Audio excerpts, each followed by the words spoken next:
Good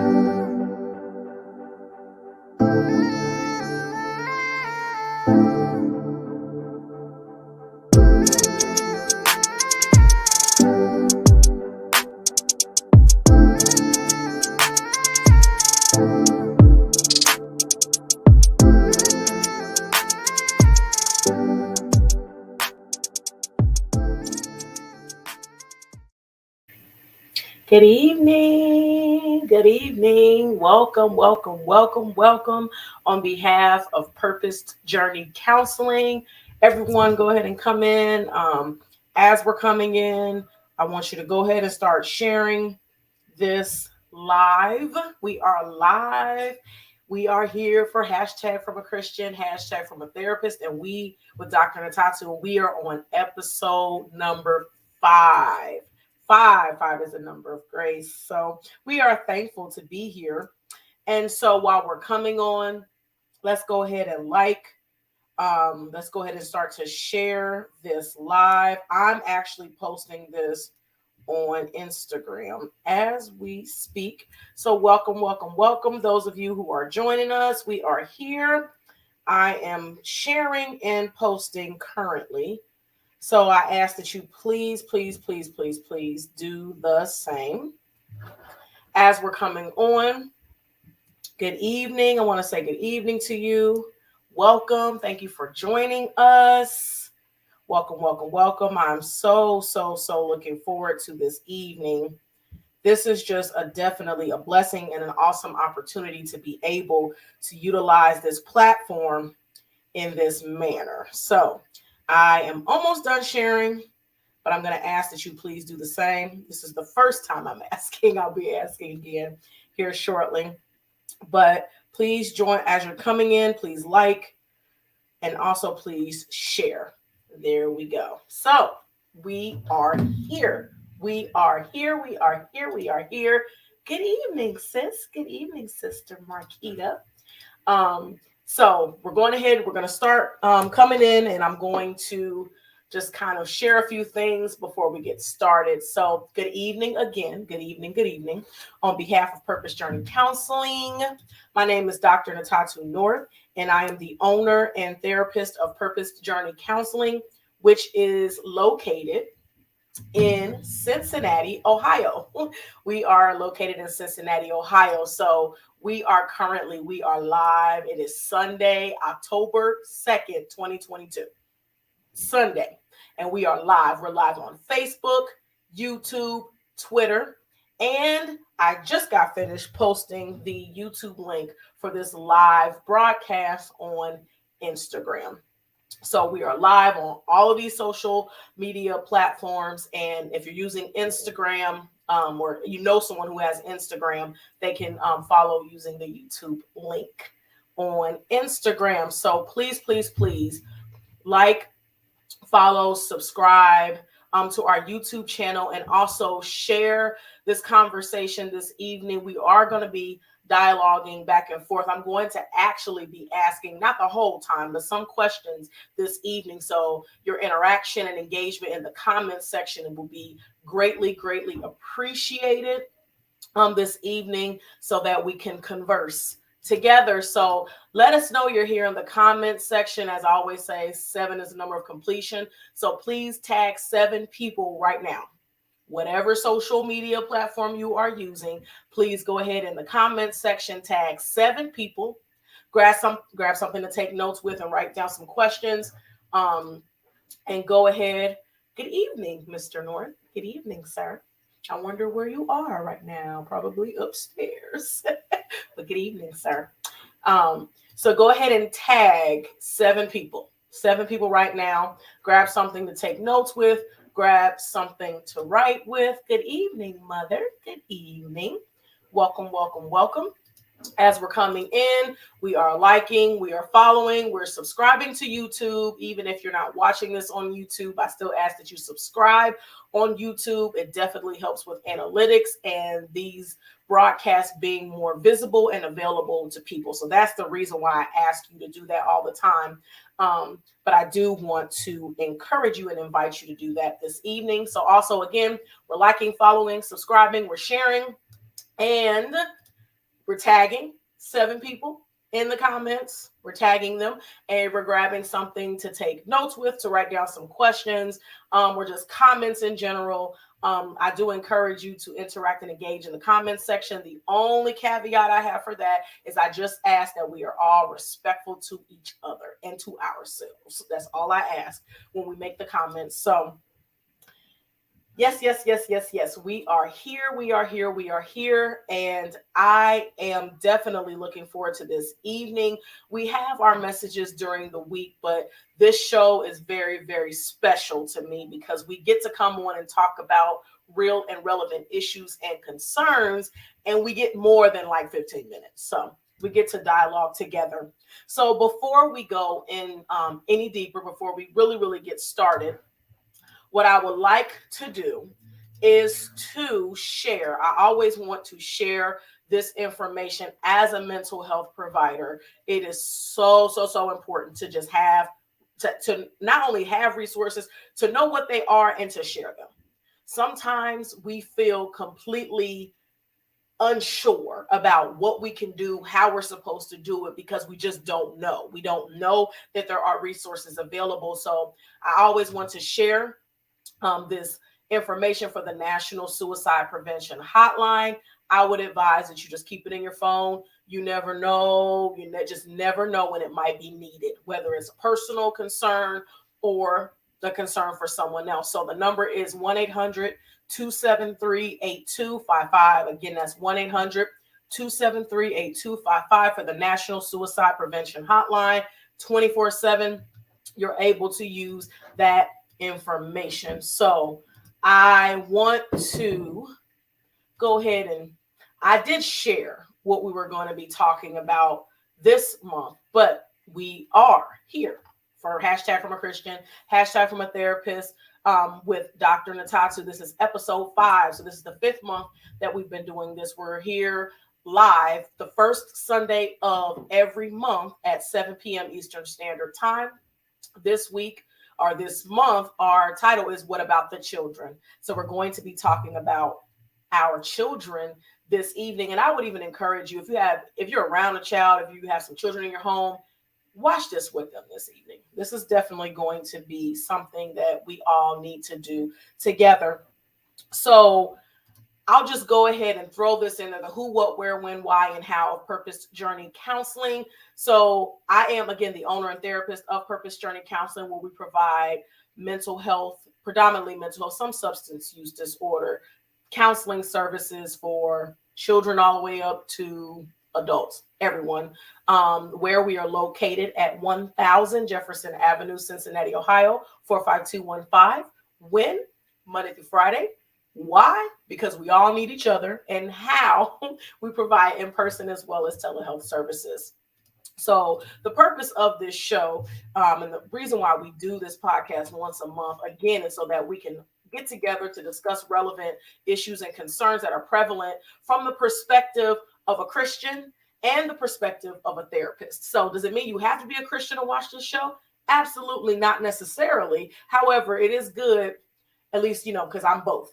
My front part of my shirt always says hashtag from a Christian, but the back of my shirt says hashtag from a therapist, because I'm a Christian first. So I like to give those Christian perspectives as well as a perspective of a therapist. So the purpose of this is to dialogue. I'm the only one on this month. Next month it will be different, but we want to definitely dialogue. And as we always like to just throw out there, yes, if you're wondering, you can have Jesus and a therapist. So we like to say that every month. So let's go ahead and dive on in. We've got 2 scriptures this evening, just 2 verses, but 2 different scriptures. So the first one is Psalm 127:3. It's Psalm 127:3, and this will be out of the Amplified version.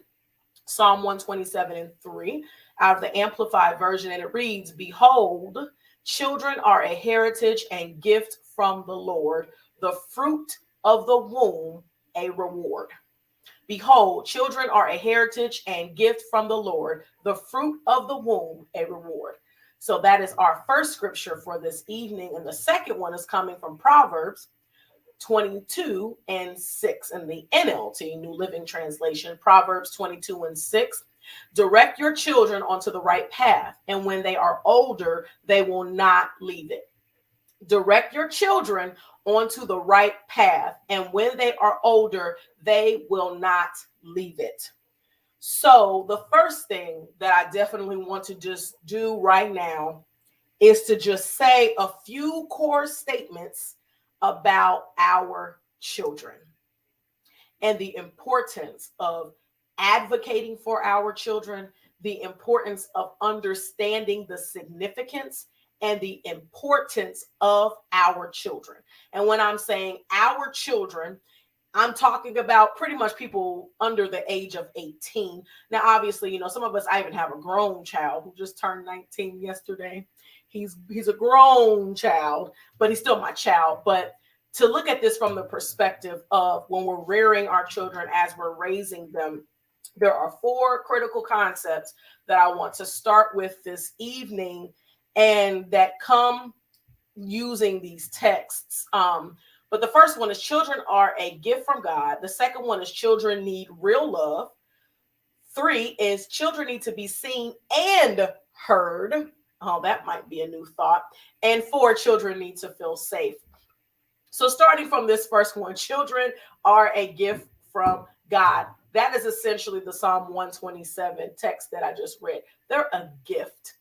And when you think about a gift, something that is given to you, I would think and hope, and pray that we would hold that in high regard.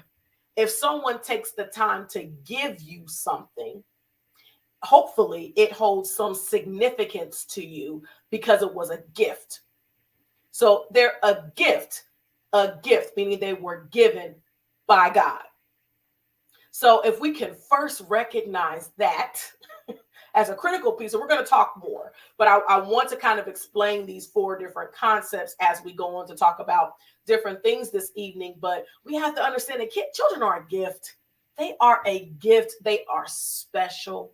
They are beautiful, even with all of the challenges, even with all of the things that we deal with our children or working with other people's children. Doesn't matter. They're still a gift. And again, if we have that primary concept in our mind coming from the text, it's still coming from the Lord.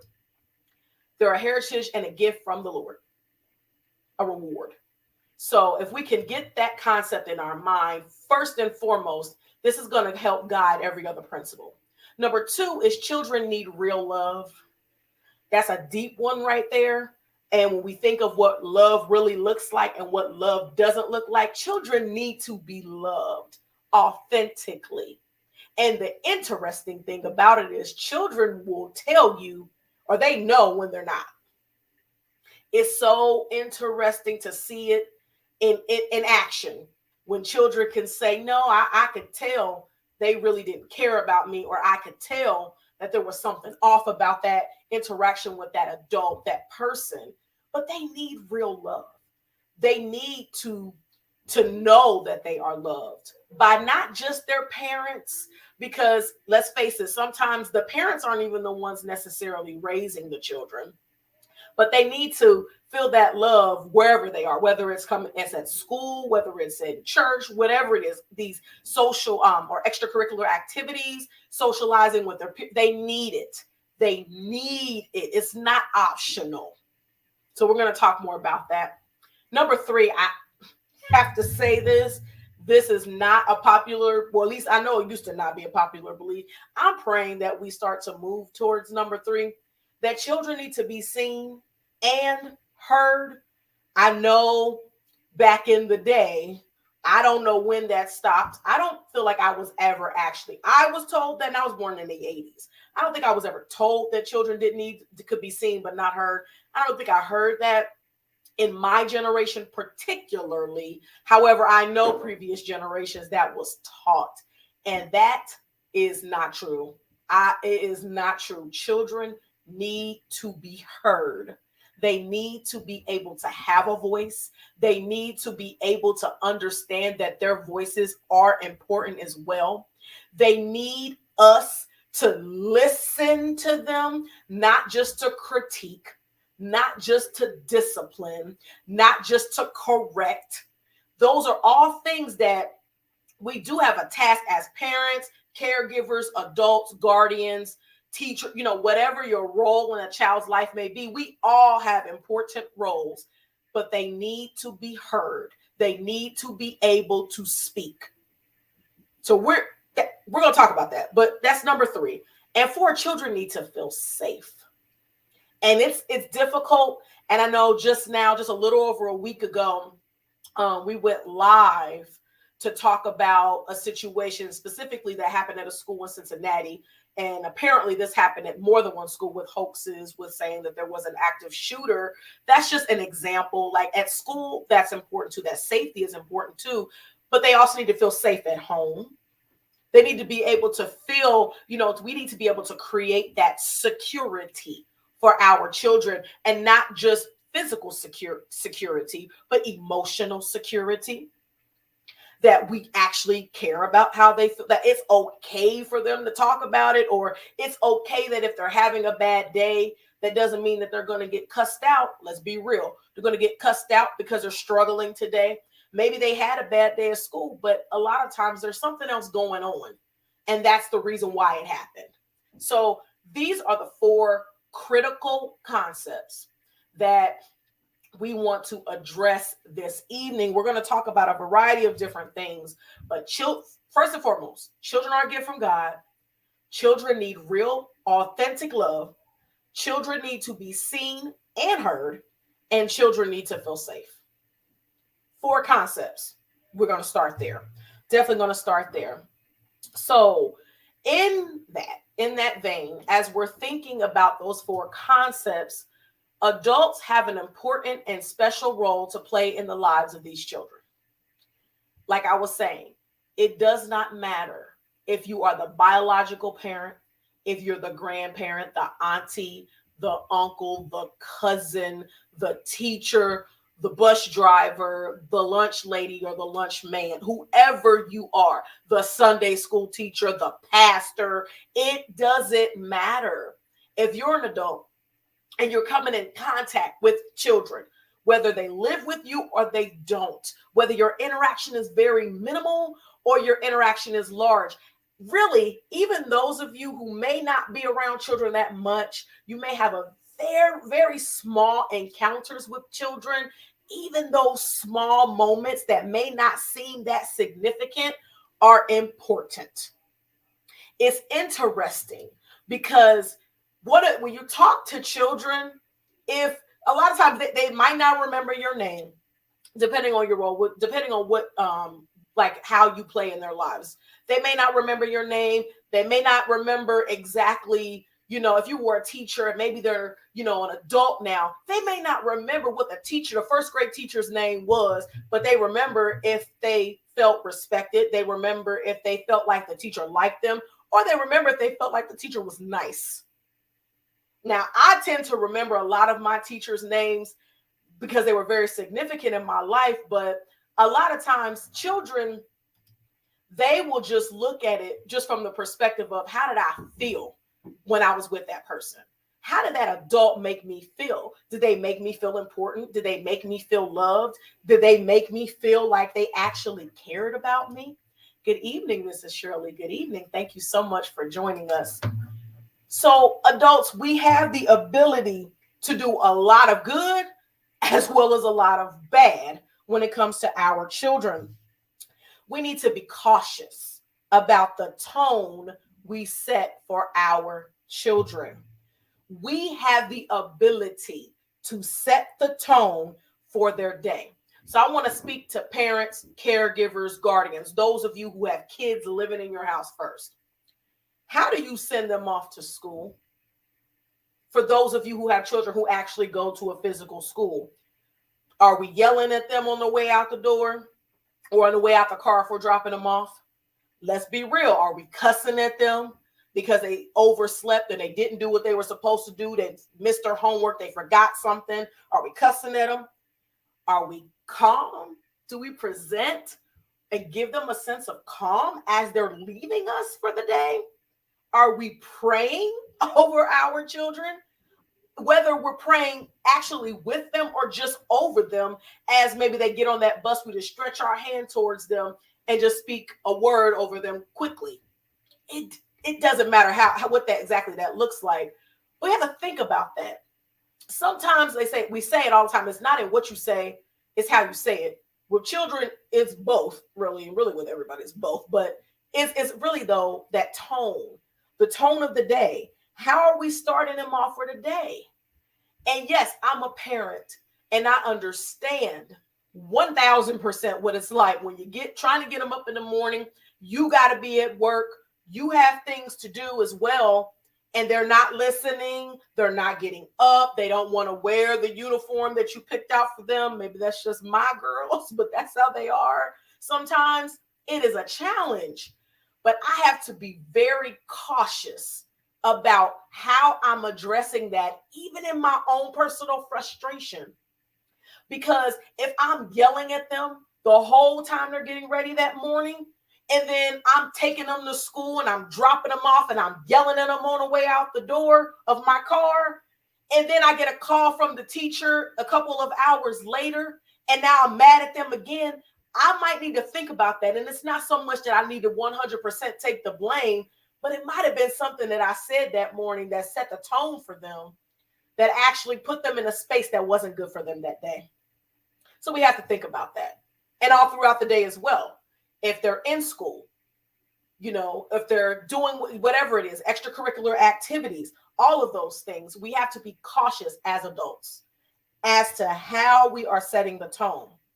Another important time, I think about the rising and the laying down. How we have the ability to set the tone for them when they go to sleep at night. And I'm going to ask the same questions. How do you send them to bed at night? Parents, caregivers, guardians. Are we yelling? Get in the bed right now. You're not going to get up in the morning. Are we yelling? Are we cussing? I'm not going to demonstrate that one. Are we screaming at them? Are we upset with them because they didn't lay their clothes out? They didn't iron. They didn't do this. You still haven't brushed your teeth. You don't do that. Are we yelling? Is it just constant heightened sense of emotion all the time? Are we calm? Even saying, I've asked you 5 times now to brush your teeth and you still haven't done so. This is the last time I'm going to say it. I'm telling you it's difficult. I know it's difficult. It is extremely difficult to do that.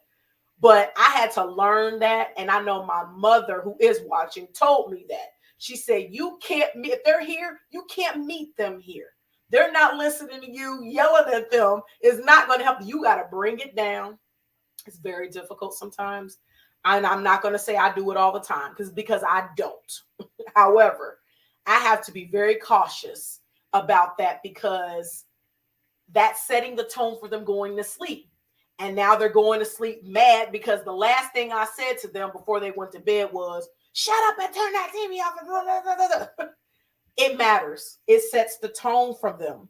So we must be mindful of what we do and how we do it. It all matters. It may absolutely, and it's difficult though. It's so difficult. You know my kids, sis. You know my kids. It's hard. It's so hard. But I notice a difference in my children depending on how I'm speaking to them. And it's not that you could just do whatever you want to do and say whatever you want to say. Because sometimes we get into this power struggle and it's like we have to prove that we're the parent, we're the adult, and we're the one who doing it. And you'll have to prove that. And that's not the way to have your children respect you and regard you at a high esteem. That's not how to do it. Actually, that's a way to create anger. That's a way to create resentment. That's a way when you have a lot of children who now start coming back at you because you keep coming at me. And if I feel threatened, I got to defend myself. So we have to be careful about this. What we do and how we do it. It does matter. It absolutely does matter, especially when we're thinking about our children. So another critical point, and it's so interesting because, we have kids like, oh, you must get that from your mom or you get that from your dad. And it's so funny because we really do see a lot of ourselves in our babies. It's like literally planting a seed and watching it grow. But the fruit you see from your child depends on how you water, how you're watering that seed that's been planted. It was actually interesting to me today after worship. My son, my 13-year-old, and I went to the hair salon. We both went together. We both had appointments this afternoon, and we went. And one of the other locticians that was there she says to me, she says, how does it feel talking to yourself? Because she watched him and I having just a verbal, it wasn't an argument or anything like that. We were just talking, we're having a verbal exchange. And she said, how does it feel talking to yourself? Because, she was talking about how he looked just like me. And people literally say he has my face. He looks just like me. We're talking. And I said, and I laughed because I knew I was doing this evening, but I laughed because I said, wow, that is funny. I said, it's weird because I feel like I'm talking to myself, but at the same time, I have to remember he's still his own person. So I can't just identify my son as, oh, he just got that from me, or he got those things from his dad. No, he's still his own person. And he's 13, and it's a challenge with a 13-year-old. But it's planting a seed. You're planting that seed, and you're watching it grow. But the kind of fruit that a lot of our children are producing has a lot to do with how we're nurturing that plant. So if you want to think of them as plants, from that perspective, how are we nurturing it? If you really did put a plant in a windowsill and you never water it, you just leave it there. Oh, well, it says in these, sun, I'm just going to leave it there. Eventually it's going to wither and it's going to die. So we have to be very cautious about how we are dealing with our children. And we see a lot of ourselves in them. And it's interesting to kind of note at times, but we have to be very, very intentional about the seeds we are planting and what we are watering when we're dealing with our children. So another thing, and we have to look at this from context. It's all about context and generations, and things change. There's nothing new under the sun, so things come back, but some things are just different. It's not the same. I'm 38 years old, 38, born in 1984. Life does not look the way it did in the 90s, because I grew up predominantly in the 90s. The world does not look the way that it looked. And the world, I'm sure, does not look the way that it looked for you when you were a child. So we have to acknowledge this. The world does not look the same as it did for the previous generations. The fact is that things our children are going through do not look like the things we have been through in the past. Some of this stuff that they're experiencing is not the same. Key thing, social media. And there's a lot of differing opinions about the benefits / risks / good / horrible things of social media. But social media is a very, very, very huge influence on our children, period. And the influence can be positive, and it can also be negative as well. Not all social media is bad. However, it is a very serious influence over our children. And I don't care what they're watching. I don't care what it is.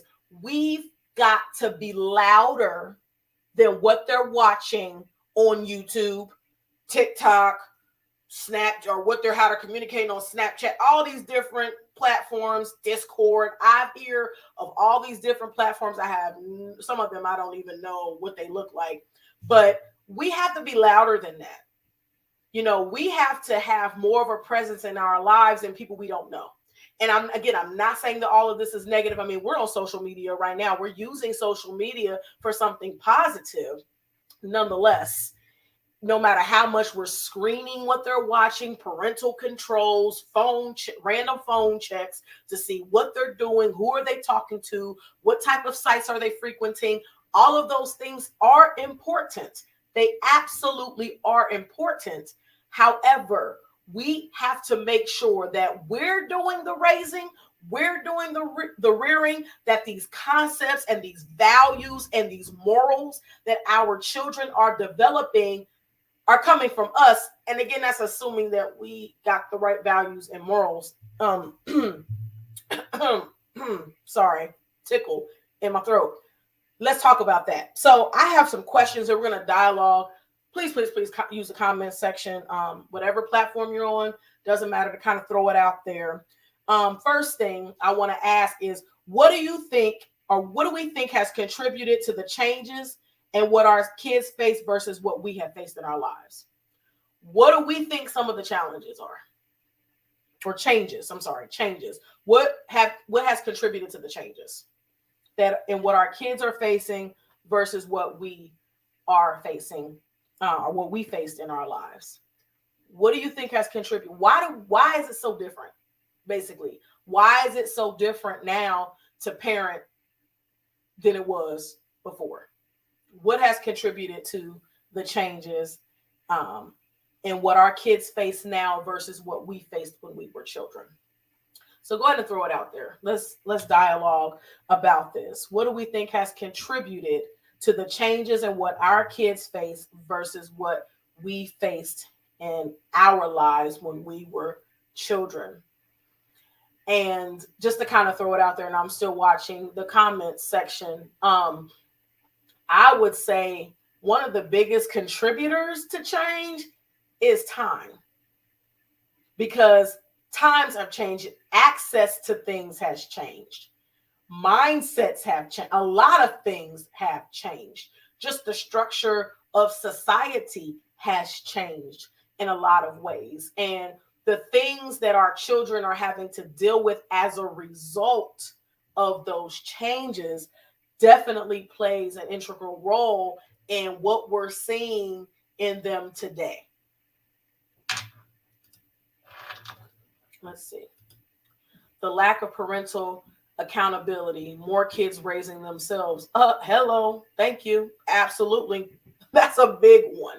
That is huge. And that's something we're kind of going to look at too. But yes, lack of parental accountability. Like, and I can tell you, it's hard to be a parent.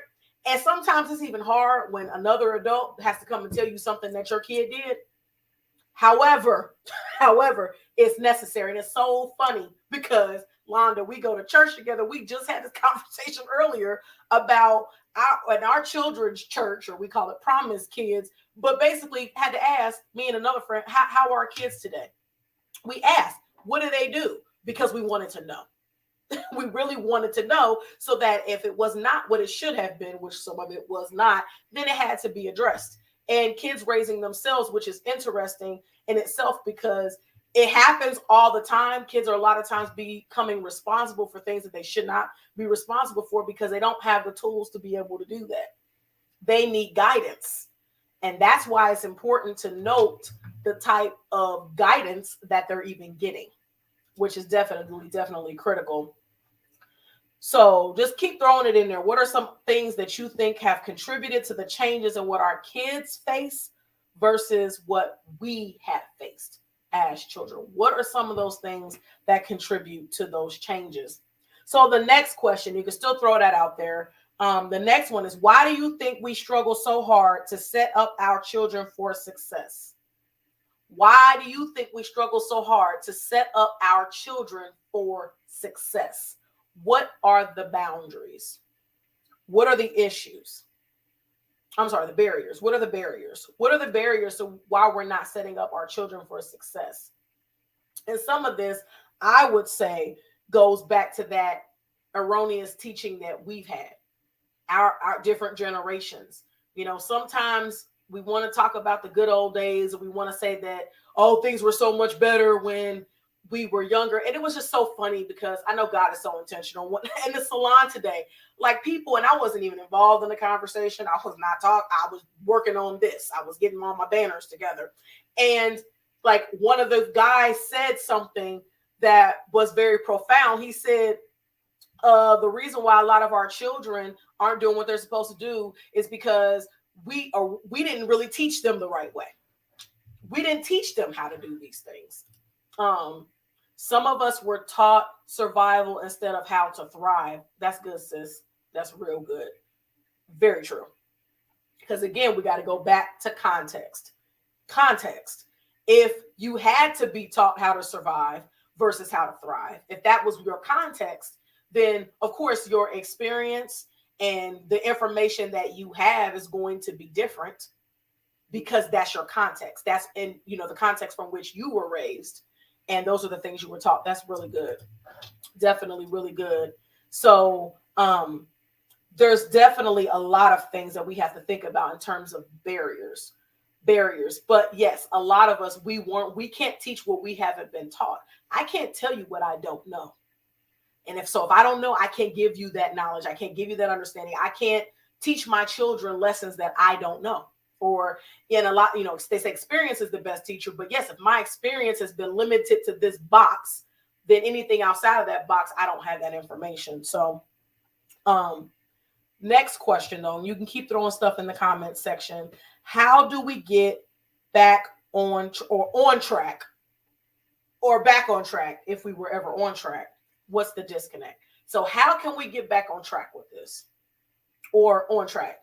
Like I said, assuming we were actually on track, because let's face it, there's no parenting book.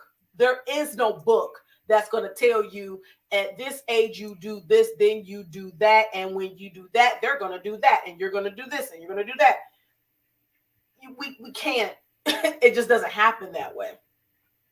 That's why, they say you really can't plan. I mean, you can plan to have a child, but is there really a perfect time? Is there ever really a time when you're ready? Well, I don't know if there's a perfect time, but I can tell you there's still times when you're not ready. I can tell you that. There's times when we're absolutely not ready, but it's very, very difficult. It definitely is very, very difficult when we're not ready, when we're definitely not ready to have children. So were we ever on track?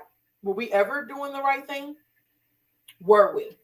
Because yes, some of the things we're seeing in this current generation of children is different than maybe what was prevalent 20 to 30 years ago. But 20 to 30 years ago, didn't we have a totally different set of challenges? There were still challenges, they were just different. There were different challenges, but how do we get on track? Let's just say, how do we get on track? First thing is we have to acknowledge that there's an issue. We have to acknowledge that we're not where we're supposed to be, or there are some things that are missing. We have to acknowledge that first and foremost. And then once we start to acknowledge what the issues are, what the core concerns are, then we can start to work together, because this has to be a collective effort. Because it's not good enough for you to get all the information, or you to start learning some different things, and you don't share it with your friends or your family who are parents as well. Because we don't have this, we don't have it all together. Even the parent who appears to be the most put together, it could all be a facade. Because sometimes even when they show up to the event, everybody looks nice, everybody's well dressed, everybody's doing all this. You don't know what they had to go through to even get there. So us to get back on track, I would say, is a sense of community, is getting back to there actually being a village and it being okay. I know when I was younger, if I did something that I was not supposed to do, other adults could go to my parents and say, hey, Ntatu, blah, blah, blah, blah, whatever that was. And my parents were able to hear what they said, and it didn't turn into an argument. It wasn't a problem. There wasn't discord. They received that feedback from the other set of adults. Is it the same now? Can another adult correct our child or our children? And I would say absolutely yes, in love though. Absolutely, because I've seen inappropriate ways of even my children being corrected, but I don't have an issue with that. I would hope you do, because it really does take a village to raise a child. I know that me and my husband, we're not just able to catch we're not even with our kids 24/7. They're not in our actual under our supervision 24/7. So I absolutely would expect and appreciate feedback, guidance. If there's something that happened, we have to come together. That's, I think, a big disconnect, and we have to get back to that. That's one thing that I will say in previous generations that I think was a good thing, was that sense of a village, and us actually rallying around our children and doing this thing together rather than just trying to do it on our own.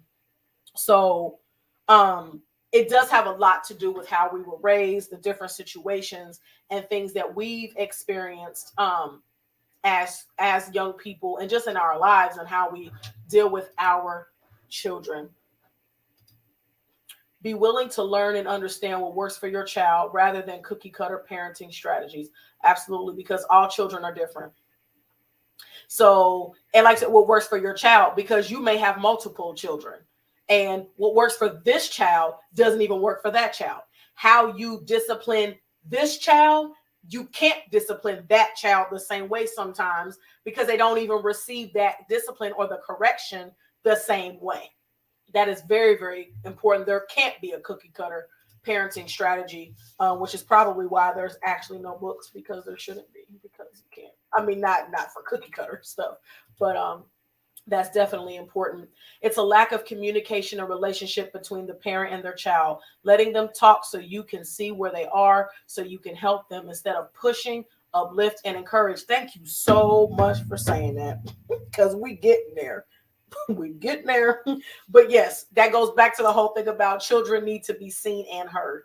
Absolutely. Some parents, it's interesting because this is a good point.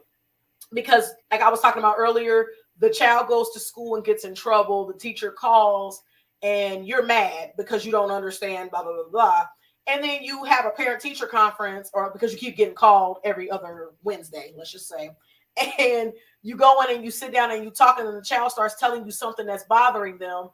And you didn't even know that it was bothering them because you've been pushing them away, not encouraging them and putting them down. They didn't even come and talk to you because they felt like you were just going to yell at them again.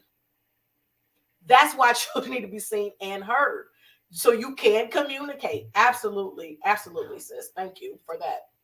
So true. So we also have to consider early childhood trauma and just trauma in general. Trauma looks different for everybody, but we've all experienced some sort of trauma. And when children experience trauma, when they experience that, then they have that traumatic stress.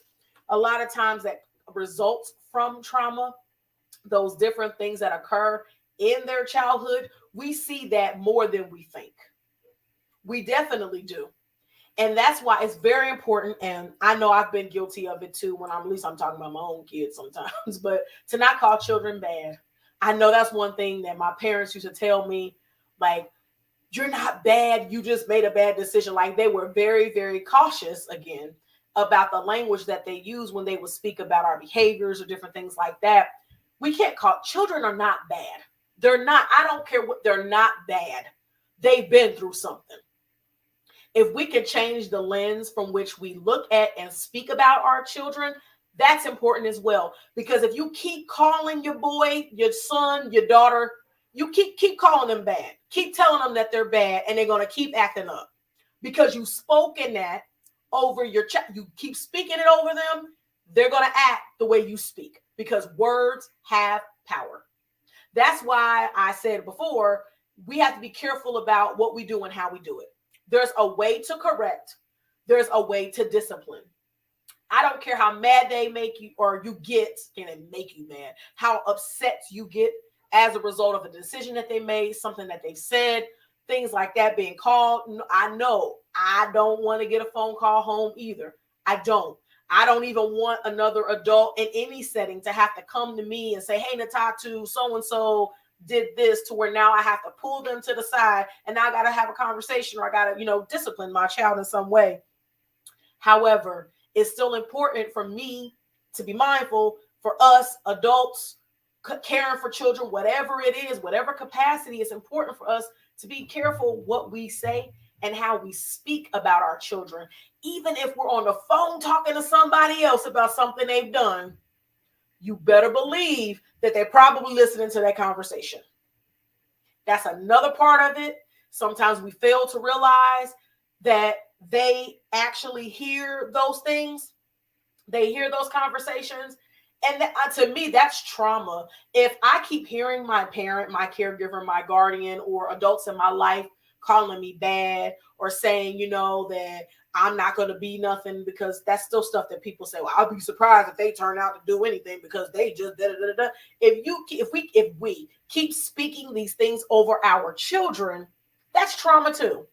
It absolutely is. And then we wonder why, as they get older and they grow, then now we actually start to see the manifestation of the same behaviors that we spoke over them. Now we start to see it. So we have to be cautious. And when children go through, if whether it's a life-threatening event, when there's safety, domestic violence, there's all type of trauma. We're not going to go into all of these. Painful medical procedures, if they've lost a parent or a caregiver, it happens, but they need opportunities to process their trauma and the things that they go through. They have to have safe spaces. And that goes to the comment we're just talking about in terms of communication. They've got to have somebody they can talk to. They have to. They have to have that outlet. You know, I really wish we'd stop saying, because we say it sometimes, that kids don't go through nothing, unless it's something really, really. Kids have to deal with us. If I'm having an issue dealing with my trauma, if I'm having an issue processing life appropriately, they're experiencing my trauma. So now they've got trauma because I've got trauma. If I can't get my life together, like I just can't get it together, now they're experiencing this. So, you know, that creates a space where it then becomes difficult for them. It's not to say that they can't be successful, but it becomes more challenging, because then context, what are they seeing? What are they experiencing? They're seeing us in a survival mode, as was stated. They're seeing us in survival mode all the time. So then they become very hypervigilant a lot of times, because that's the situation that they're presented with. And children are watching us. They're watching our every move. They're watching our every move. I don't know how much more clear to say that. They're watching. They are watching. They're watching what you do. They're watching what you don't do. They're watching what you say. They're watching what you don't say. They're watching how you deal with things. They're watching how you don't deal with things. It's important, and we're going to talk about this in a few seconds, but for kids to learn how to, deal with issues. So even if it's not so much that they can't see us sad or they can't see us cry, they can, but we need to show them the correct way to handle our emotions or our feelings as a result of the different things that we go through, so that they can learn a positive lesson out of that. Parents, and I saw this somewhere, and I can't, I think I mentioned this another time on one of these shows or messages, but parents, we're growing up in front of our kids too. We're growing up because we're still, learning. We're still maturing. Hopefully we're still trying to be better parents, but that does not give us the right to act like children. We still don't have the right to act like a child because we're still growing up. My 38-year-old self, in my development, I'm still trying to learn. I'm still trying to be better. I'm still trying to walk this thing out with God. I'm still trying to figure it all out, and I don't have it figured out. I'm never gonna have it all figured out, but I'm trying. I'm reaching, but that doesn't give us the ability or the permission to just act a fool because we don't got it all together. No, we have to still be the example. And adults in general, we still need to be that for our children. And like I said before, again, remembering not all children are the same. So again, we could use that when it comes to discipline, but also understanding that means that how this child is acting or how they're responding to things, that the experiences that they're having, different challenges that they face, it's not going to be the same. It's not. We have 4 kids. They are all 4 different. The only similarities are their parents, and then we got 2 boys, same gender, 2 girls. That's it. Different ages, different experiences, different mindsets, different goals, different dreams. They're not the same. They're not even identical to us. And like I was saying before, some of the characteristics, come from you. Some of them come from themselves. They're not just going to be like you or be like the other parent. They're not just going to be that. They're going to be who they are. And that's critical factor. They're going to be who they are. We have to understand that and respect that as we are dealing with our children, because children are constantly having to live with and deal with our stuff. I'm going to just leave that up there for a second so we can let that sink in. That in itself is enough to explain some of what we see they're dealing with us. And that's why it's important for us to get it together or to learn or to ask for help or whatever it is that we need to do with us and our parents, whatever it is, so that our children can see a better version of us. It's not going to be perfect. It's never going to be perfect, but it's very, very, very critical what we are showing them and how we are processing life, how we are dealing with life. It's important for your children to see your mistakes as well. That helps growth, especially if you talk about it. Absolutely. We're actually getting ready to go through that right now as we're talking about ways to build resilience in children. Here we go. Ways to build resilience. So this is important because this means that no matter what they face, no matter what they go through, there's still a way that they can still do what they need to do. They can still be able to process. They can still live a healthy life, even if they've dealt with a whole lot of trauma. They can still do these things, but we have to teach them. It has to be taught. So this goes into our second scripture in Proverbs about teaching and directing. So let them experience disappointment so they learn sadness doesn't last forever. This is so important. So important.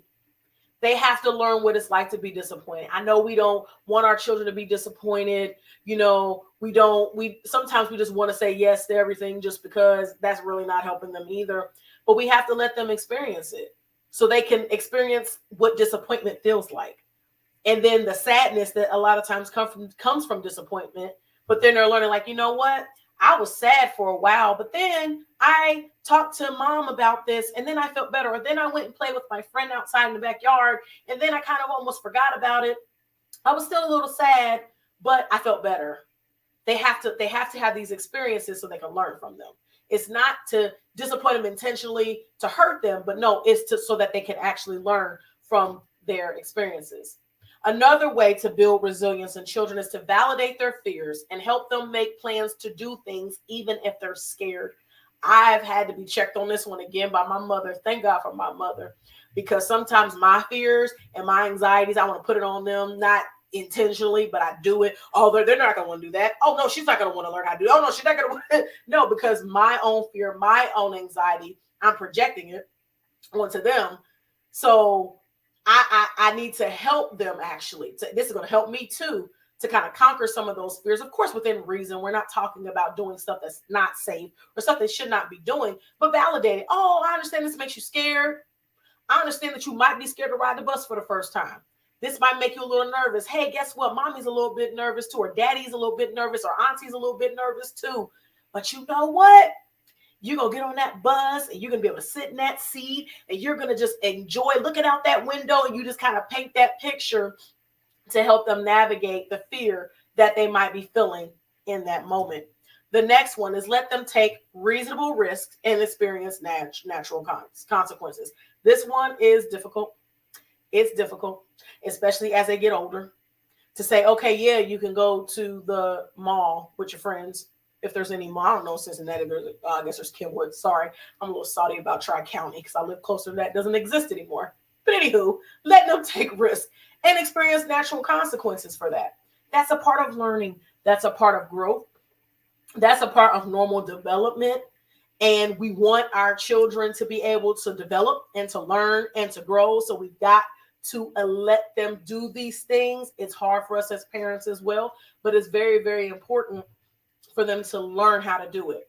Encourage them to try new things, make mistakes, and learn from their mistakes. Again, is learning from their mistakes.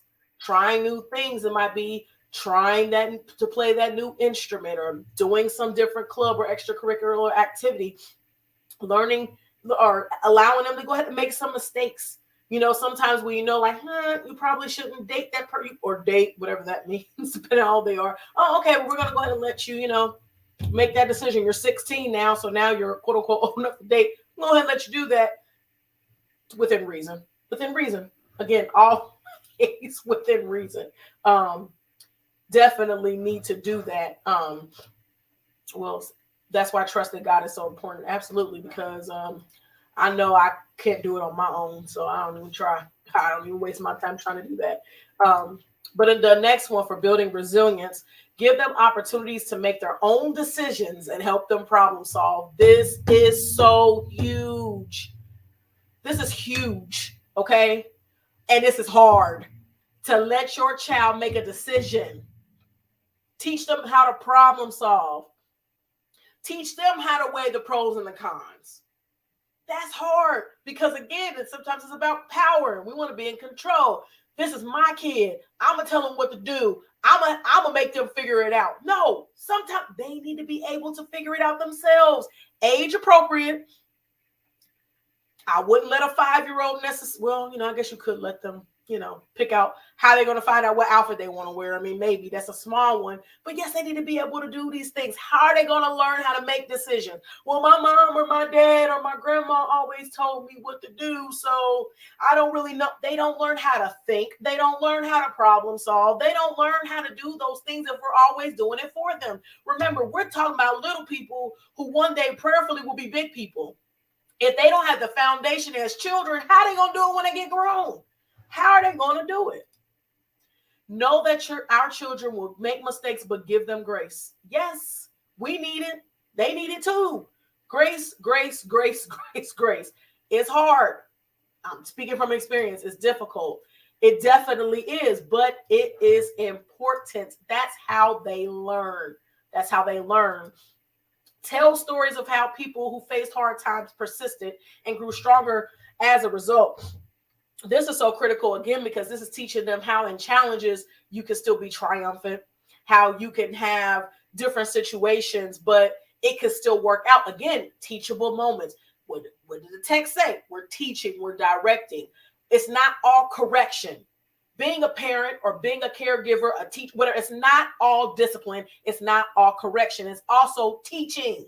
Teach, teach, teach. If you didn't teach it, it's kind of hard to correct what you didn't teach. If they did not know, they never knew. And it's not saying you got to take all the blame, but just think about it. If they don't know, we're just quick to discipline. We're quick to just yell, fall off on the handle. We're really quick to do that sometimes. We are merely vessels. If we don't help create adults, then we will handicap them. That's what happens. That's why a lot of times, and I love working with my 18-year-old clients that specific age, because they're like, man, Miss Ntatu, my mom made me schedule my own doctor's appointment. Yes. Well, do you think I should call? Absolutely. Why? Because it's time for you to do it on your own. I got to fill out my own paperwork. Yes, my mama won't fill it out. She's not supposed to. You got to teach them. You got to teach them or they won't learn how to do it. Reframe challenges as short-term problems and opportunities for learning.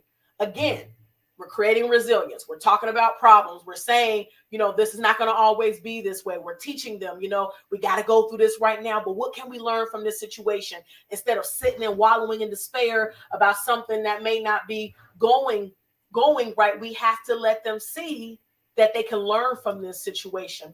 We have to let children problem solve without our help. Yes, Mrs. Shirley, and that is so hard sometimes because you're sitting there and you want to tell them the answer. It's almost like doing the homework sometimes. You want them to get them all right, but the only way they're going to learn how to do the math problems is if they do it. So we're not just talking about math, but that's just an example. Just an example. So the next one, or the last one, remind them that although we can't control everything that happens to us, we can control how we respond.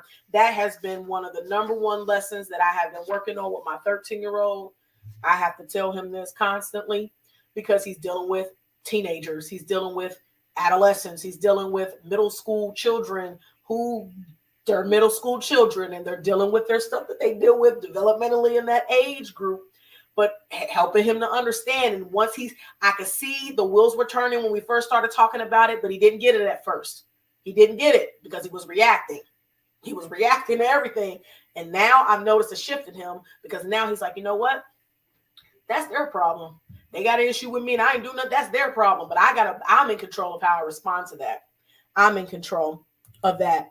So the last thing, and this time just seems to fly so much, but keep throwing comments out there. I really appreciate the dialogue. I just want to talk about some ways to encourage our children This is a very short, still a short time. I guess I just talk a lot, a very short time to talk about these topics that are so vast and so broad. But I wanted to throw out some nuggets and have some conversation this evening.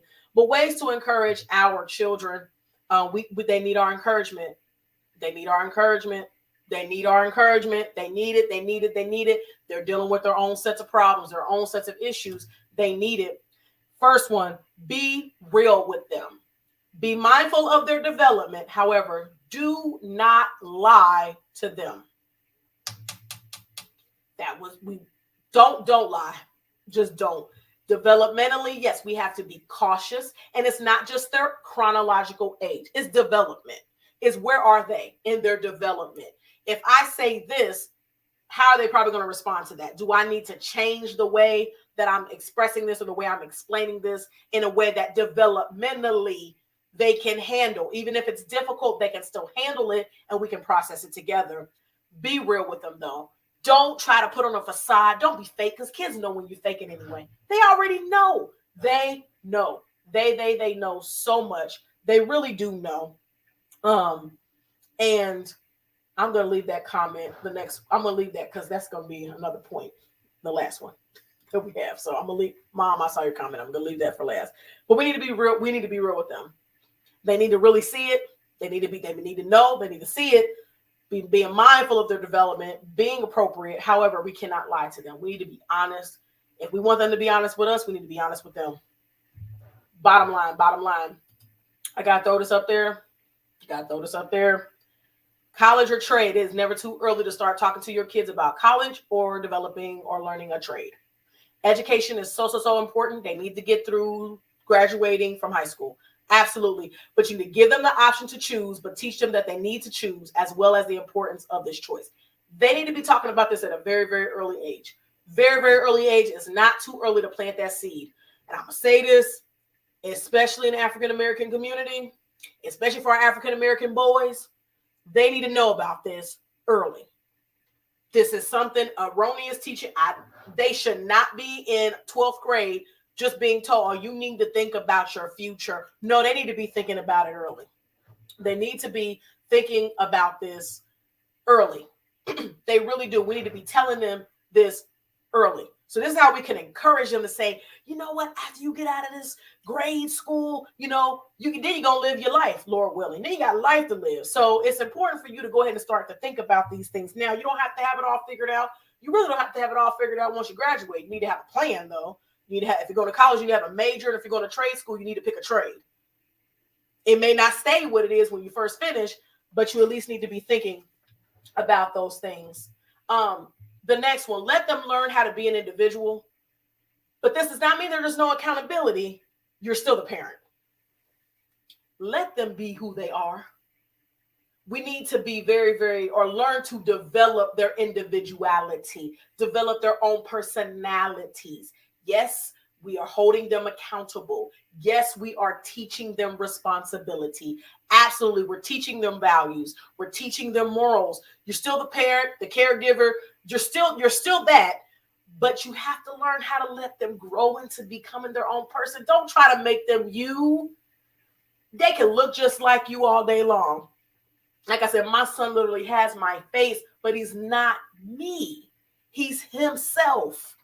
And I have an awesome task and responsibility to help mold and shape him to the young man that he's going to become according to the will of God for his life. Because the will of God has a will for his life that's different than the will he has for mine. But I gotta let him be an individual. I gotta let him be who he is. I have to put this up there, just a couple more. Be the parent, not the friend. You're not the friend. You're not the friend. We're not friends. We're not. I remember I had to tell my 6-year-old this. Actually, she was younger. She's like, Mom, you're my best friend. And I'm like, oh, I'm so glad you love me so much. But I'm not your friend. I'm your mom. Like, you can call me your best mom, but you're my only mom. That's fine. But you can call me your best mom, but I'm not your friend. There has to be a line of distinction. Even as an adult, my mom is still my mother. And yes, our relationship is different because I'm grown now. I got my own kids, but she's still my mom. So I have to honor her as my mother regardless. I don't care if I'm 60 and I won't tell her, she'll be 80 something, but she's still my mother. You got to be the parent, not the friend, so that they don't get a misconception on who you are and what your role is going to be.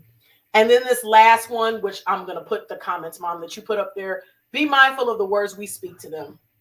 And this is where she says, speak life over them and to them. Yes, that is so important. And we were just talking earlier about the words that we speak. Affirm them. Affirm them, love them, be the love they're looking for. Yes, because we talked about kids needing love.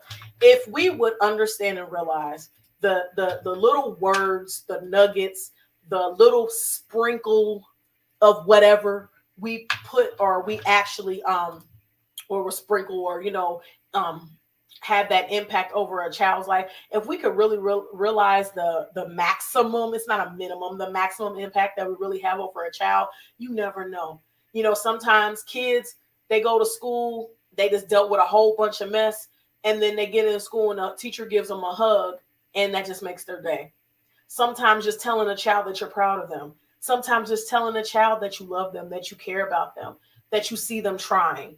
To say, you know what, I watched how things were going with you a year ago, and I've noticed you've matured so much. Those little nuggets, speaking life over them, speaking it to them. You can pray over your babies. I pray for guardians, caregivers, parents. I pray that you do pray over your children and with your children. But that's the whole thing, with your children. Your children need to hear you saying it too. It's okay to go in their room and pray over them while they're sleeping. That's great. Do that. But you need to pray with them too, so they can hear you speaking to God on their behalf, so they can hear you uttering words over them to God, speaking to God and asking God to bless them, asking God to keep them, and letting them know that you love them. They need to hear 5 positive comments for every 1 negative comment. Yep, because those negative ones sting. They hurt so deeply, especially with children, with adults too, but especially with children. That one negative thing, one kid, we see it all the time. One kid calls them stupid. Just one kid. He called me stupid. They could be upset about that for the rest of the day. But then if they have those 5 positive comments throughout their day, then it's going to start to cancel out. And then it's not as loud. They're not as distracted by what they heard from that one negative comment. So this is some good stuff. We're gonna wrap up though, because we're past the hour. But when we talk about what about the children, the whole point is that we need to be mindful of our children. We have awesome tasks as parents, caregivers, guardians, those who come in contact with children. Even if you don't have biological children, maybe you have godchildren, or you work with children, maybe you work in a daycare center. It doesn't matter where your area is. Maybe you're a coach and you coach children, or whatever it may be, you're a mentor. I could come up with a bunch of titles. The bottom line is the impact that we have with our direct contact with these babies that don't belong to us, they belong to God. But the impact that we have is very, very powerful. So we can be conscious on how to encourage them, how to build resilience, how to teach them, how to watch over them, remembering that they are a gift from God. They're a gift from God. God gave them to us on loan because, again, they don't belong to us. If we can keep these things in mind as we're interacting with our children, being very intentional about how we're interacting with our children, what we're saying, what we're doing when we're with them, when we're not with them, when we're talking to somebody else about them, being very mindful about that and watching the tone that we set for them, whether it's before they go to school, before they go to bed, or just during the day. Sometimes you wonder why your child got an attitude. Is because you do. Because you've been having attitude all day. Maybe you might want to check that. It might answer a lot of, I'm just saying, I'm guilty of it. I'm guilty. I'm just speaking from experience. As a parent, it happens. We're not perfect. We were not supposed to be perfect. But if we can really rally together, be a village, really take care of these children, really rear them, rear and raise. It's important to do those things. If we can do these things, what's up? So I just want to say that. So if we could really do these things when we're dealing with our children that are a blessing, that are a gift, they need the love. I'm gonna say this again before we log off here. Children are a gift from God. They need real love. They need to be seen and heard, and they need to feel safe. They do. And if we can create these environments for our children, oh how pleased God would be if we could take care of these babies, because that's what God gave them to us for, to take care of them. He didn't give them to us to mistreat them, and a lot of children are mistreated. Period. They are. We don't want to talk about it, but it's the truth. So we need to be very, very cognizant and cautious of these things. So, so I thank you so much, so much for the dialogue, for the comments, for joining us this evening. I want to go ahead and put the plug in, because I'm going to put the plug in. Our next episode of Hashtag from a Christian, Hashtag from a Therapist with Dr. Ntatu, episode 6, is going to be Black Women in Mental Health. It's going to be on Sunday, November the 6th, 2022 at 7 p.m. Eastern Standard Time, Lord willing. There will be a panel of some Black women in mental health. That's all I'm going to say, other than please join us next month. First Sunday, Lord willing, we will be back here again for episode 6 next month. So Black women in mental health, that's our topic for November. So as always, the tag for Purpose Journey Counseling is to be loving, be kind, be compassionate, and be intentional towards others as well as yourself, and specifically tonight towards these babies, towards these children. Please, people, let us do these things, because if we can get these babies while they're young, if we're loving, we're kind, we're compassionate, intentional, we're doing all these things we talked about this evening, what kind of a world will we have later?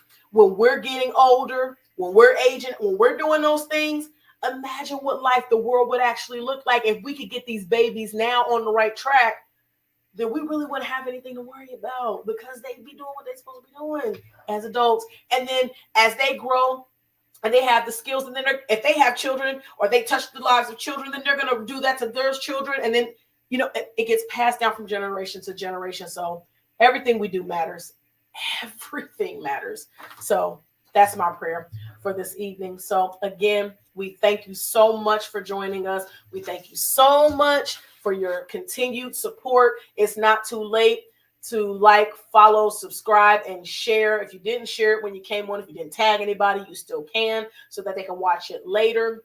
It's always going to be posted, because that's one of the benefits of social media for this. It's always going to be there. So we do thank you so much for joining us. Lord willing, we will see you tomorrow morning, bright and early, for Monday Mood and Motivation at 7 a.m. Eastern Standard Time. We'll be live tomorrow morning. God bless you. God keep you, to every child that is on their way to bed tonight to go to school tomorrow. We bless you. We pray blessings on you as well. We speak life and love over you tonight. Thank you so much. We appreciate you, and blessings and love.